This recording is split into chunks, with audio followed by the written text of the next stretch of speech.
Et bonjour tout le monde, c'est Wapiti, on se retrouve pour la modification de mon Strife. Alors j'ai ici les pièces que nous allons utiliser, c'est toutes des pièces que vous pouvez trouver sur ma shop wapitimod.ca. Maudite vis, vous le cachez, wapitimod.ca. Alors au niveau de ce build, ceci est un Strife qui a déjà été tout ramassé, tout nettoyé, mais il y a quand même les coupures qui sont restées, ici aussi. Donc vous allez malheureusement pas avoir le tutoriel de comment nettoyer son Strife, mais vous allez quand même avoir le tutoriel d'installation des pièces. Alors au niveau des pièces, on utilise une 43.5 avec des Meshal 2.0 et des Bulldogs. Ça c'est des belles Bulldogs. J'ai déjà installé une des roues et des moteurs pour sauver du temps. Au niveau du filage, nous allons utiliser du fil 16 auges. J'utilise du 16 auges si je veux changer de cage. J'ai pas besoin de refiler l'entièreté du blaster. Avec du heat shrink et une switch 15 ampères qui est d'ailleurs pas très cher sur mon site. C'est ce que je recommande si vous commencez à modder. Ça va pas vous coûter trop cher et elles peuvent quand même te faire bien longtemps par rapport à une switch de qualité. Au niveau des pièces imprimées 3D, nous allons utiliser une plaque à switch, un levier allongé, surtout parce que j'ai perdu la pièce ici, et une batterie tray agrandie, une boîte à batterie agrandie pour ce côté, pour avoir la place pour une lipo plus épaisse, si je veux rouler des moteurs plus gros. Donc, on va commencer par la cage. Donc, on va commencer par installer les moteurs. Alors, la cage, quand vous la commandez, elle devrait déjà être assez nettoyée pour rentrer les moteurs comme il faut. Là, vous voyez, ça rentre bien. On met les vis, les trous des vis sont toujours nettoyés, je fais bien attention à ce qu'ils soient propres, pour que vous n'ayez pas trop de travail à faire dessus. Moi j'ai les outils pour les nettoyer, force vous, il y a des chances que vous ne les ayez pas. Alors ce qui est bien chiant, c'est qu'on travaille des pièces, des vis qui sont magnétiques, les moteurs sont magnétiques, et votre tournevis a des chances d'être magnétique, donc c'est un peu dur à enligner. Mais une fois qu'ils sont bien enlignés, on peut tourner. Voilà. Alors tout beau. Un petit peu en angle, mais c'est pas si grave. Ce qui compte, c'est qu'elle est dans le moteur et qu'à ce moment-là, on peut plus sortir le moteur.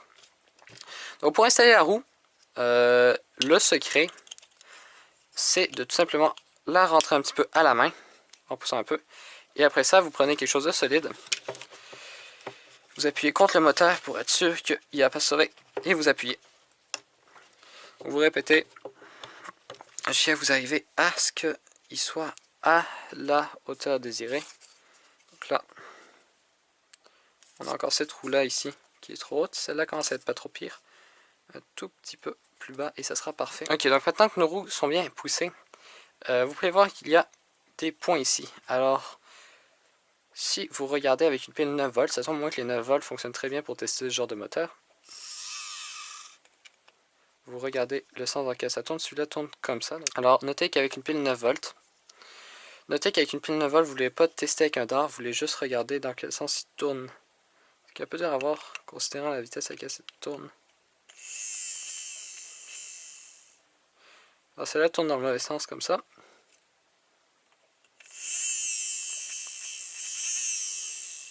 Et tourne dans le bon comme ça. Donc on sait que notre plus va être placé là où il n'y a pas le point sur celle-ci.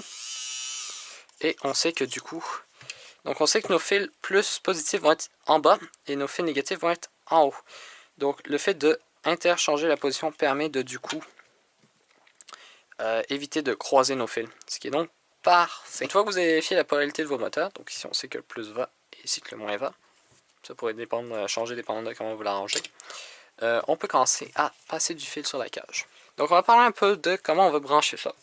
Alors, ce qu'on veut, c'est notre fil noir qui passe ici et qu'au milieu, il y ait une partie de la gaine, une partie du conducteur qui soit exposée pour qu'on puisse brancher un fil, glisser un string pour le protéger et avoir du coup une espèce de soudure en T pour le sortir et l'amener à un connecteur DIN pour pouvoir échanger la cage. Les DIN ne sont pas trop chers et ils fonctionnent plutôt bien pour les connexions qu'on n'a pas besoin de changer, qu'on change rarement. Donc on va utiliser ça. Donc on va commencer par couper nos longueurs. Alors on est toujours mieux de laisser un peu de lousse parce que si avec la vibration il bouge, on s'assure que du coup ça va pas partir avec le dessus des moteurs qui peuvent être endommagés par le transport, comme c'est le cas ici.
La troisième main. Et au boulot, comme par magie, le heat shrink est placé. Et là, on vient d'avoir une grosse malchance. Le deuxième layer de heat shrink qu'on s'était laissé pour mettre autour a malheureusement cassé. Alors, qu'est-ce qu'on peut faire dans ces cas-là? On peut utiliser du tape électrique, ça va être mieux que rien. Ou on peut juste rien faire. Pour la simple et bonne raison, que nos fils vont être suffisamment éloignés qu'il n'y aura pas de contact. Maintenant, c'est pas une sacrée belle soudure celle-là, je dois être honnête avec vous. Elle n'est pas particulièrement belle. L'idéal aurait été de tresser les fils ensemble. Ce qu'on n'a malheureusement pas fait. On va commencer à travailler sur notre fil rouge. Je veux dire que je travaille encore avec le même mètre de fil. Hein, pour vous donner une idée. J'ai à peine utilisé ça de long par rapport à notre mètre original. Donc c'est moins de 10 cm. Donc on va faire l'autre côté. On va regarder notre longueur. Comme ça, voilà.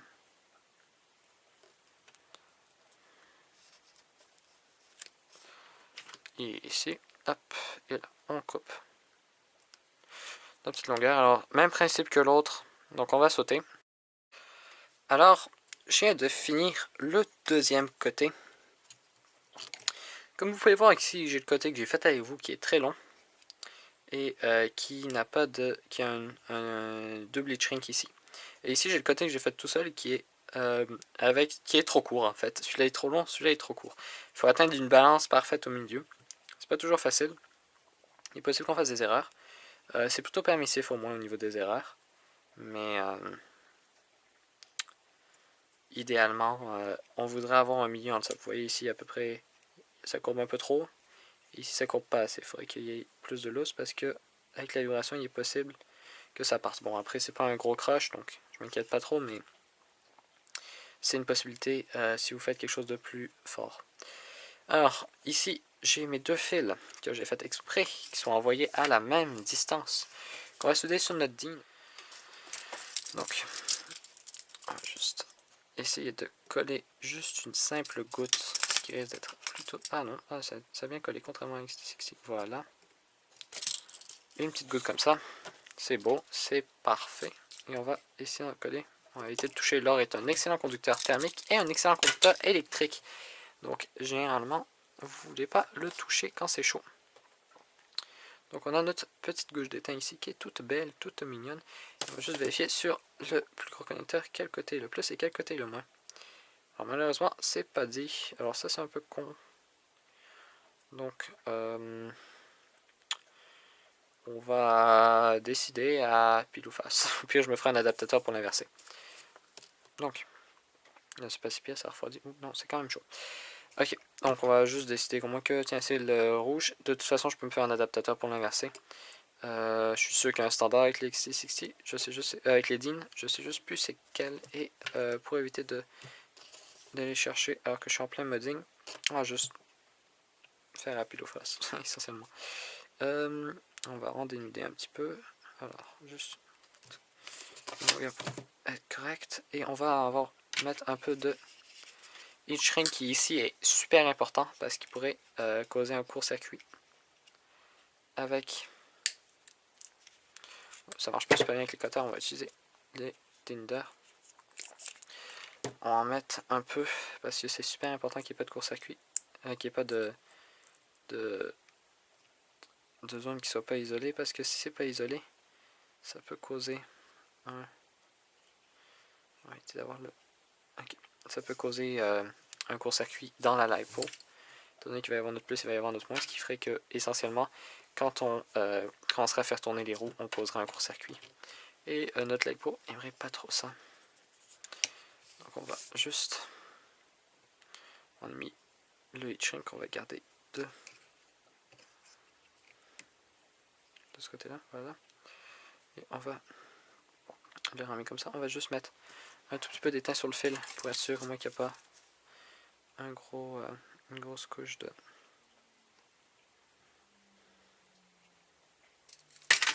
Voilà, comme ça, voilà. Là, les fils sont beaux, on va juste passer. On va éviter de se brûler, on va éviter de. Fuck, oui, je rétrécis, fuck. Ah. Bon, alors c'est un gros fail. C'est un super gros fail. Il a été coincé dans le trou, je me suis brûlé les doigts, chauffé les doigts en fait, pas brûlé. Et du coup, j'ai pas pu pousser plus loin. Alors, ça, c'est la raison pour laquelle le heat shrink c'est pas parfait. C'est que si tu le foires, tu peux plus en mettre. Alors, vu que c'est tellement important, on va le dessouder, on va le réouvrir et on va en remettre un. Bon, alors voilà, ça c'est une belle soudure avec un beau heat shrink. Maintenant, on va faire l'autre côté. Voilà.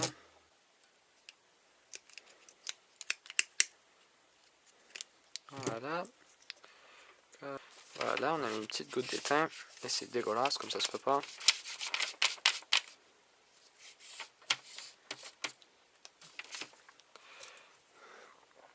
Et on va juste refondre cette toute petite goutte là.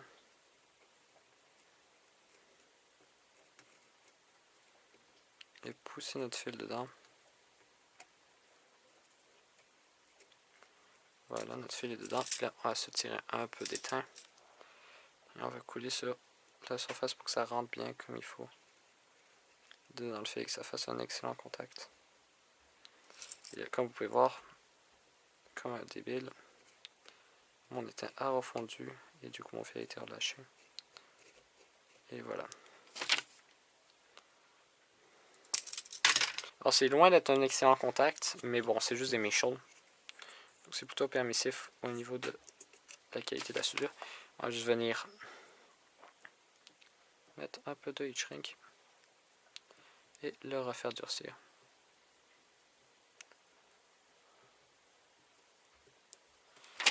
Voilà, alors c'est pas parfait de l'autre côté.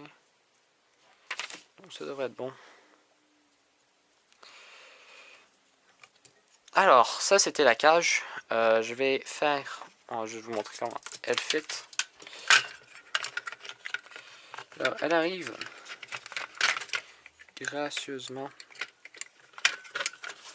dans cet espace. Et elle vient se placer ici. Donc dans le trou. Donc on va. La prochaine fois qu'on va se voir, on va faire le reste du strife ici. Qui va venir et avec un connecteur DIN qui est d'ailleurs un peu trop loin, j'aurais dû faire mes fils un peu plus courts. Venir se connecter ici Donc on va avoir un XC60 pour ma LiPo. On va cligner l'espace là d'ailleurs. Qui va venir un fil là, revenir ici comme ça. Et avec un DIN connecté à ma cage. Alors, c'est tout pour aujourd'hui. J'espère que vous avez apprécié. C'était Wapiti. Au revoir.